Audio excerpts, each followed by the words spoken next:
Have you ever noticed there are thousands of videos teaching people how to buy a home, but almost nobody talks about what it actually feels like to sell one? As a realtor, I spend a lot of time talking about pricing strategies, staging, inspections, negotiations, and contracts. Those absolutely matter. But after helping well over 100 families through the process, I've learned that selling a home is rarely about the house. It's about change. It's about closing one chapter of your life so another one can begin. And that can be surprisingly emotional. I often see sellers go through 5 emotional stages. The first is decision. This usually starts long before the house ever hits the market. Maybe the kids have grown up and moved away. Maybe a retirement is around the corner. Maybe there's been a new job, a marriage, a divorce, or the loss of a loved one. The practical reasons for moving are often obvious. The emotional ones take longer to accept. I've had clients tell me they knew they needed to move years before they were emotionally ready to make the decision, and that's completely normal. The second stage is overwhelm. Suddenly you're looking around the house thinking, where did all this stuff come from? Closets, garages, basements, attics. Every drawer seems full of something you've been meaning to go through. And here's what I've learned. People aren't just sorting through belongings. They're sorting through pieces of their life. Every box has a story attached to it. That's why decluttering can feel exhausting. It's actually emotional work. Then comes my favorite stage to observe, the memories. This is when we walk through the house together and every room becomes a story. This is where we brought our baby home. This is where Dad always sat. We remodeled this kitchen ourselves.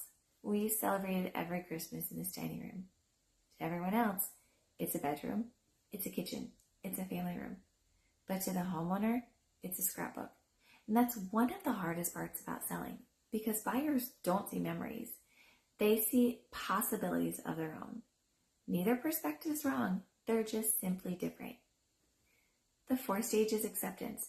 This is usually the moment when something shifts. Instead of thinking, I'm losing my home, people begin thinking, I'm giving another person or family the opportunity to build their memories here.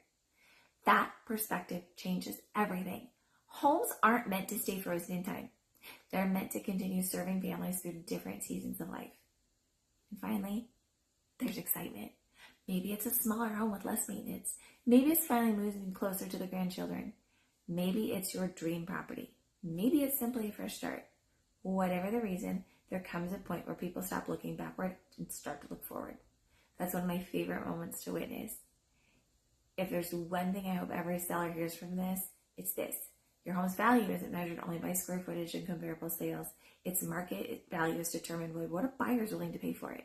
But its emotional value, that's something no appraisal could ever measure. The memories you made there, the people you loved there, the life you built there, those things don't stay with the house.